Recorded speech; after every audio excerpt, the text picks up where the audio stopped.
নতুন বছরেই 4 লেনের কল্যাণী এক্সপ্রেসওয়ে, কলকাতা থেকে আরো তাড়াতাড়ি কল্যাণী এইমস, পাশাপাশি উত্তরবঙ্গে যাতায়াতের সময়ও কমবে।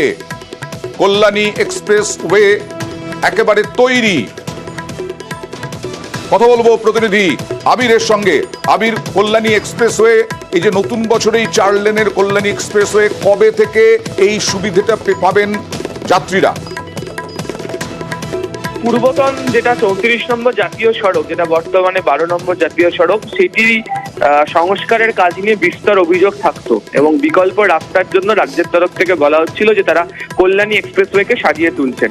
তো কল্যাণী এক্সপ্রেসওয়ে 4 লেন সম্পূর্ণ হওয়ার কাজ প্রায় শেষ। 43 কিলোমিটারের মধ্যে 39 কিলোমিটারের কাজ শেষ। বাকি যে অংশের কাজ বাকি রয়েছে তাও তারা দ্রুত শেষ করে ফেলবেন।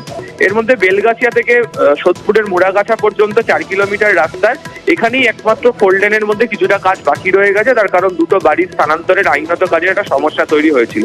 বাকি বড় যে অংশটা তার সোদপুর মুড়াগাছা থেকে কাঁপা মোড় 30 কিলোমিটার রাস্তায় 4 লেনের কাজ শেষ। চলতি মাসে আলো বসানোর কাজও শেষ হয়ে যাবে এবং 1 জানুয়ারি থেকে ব্যবহার করতে পারা যাবে। কাঁপা মোড় থেকে জাগুলি, এটা হচ্ছে 9 কিলোমিটার রাস্তা, এরও 4 লেনের কাজ প্রায় শেষ।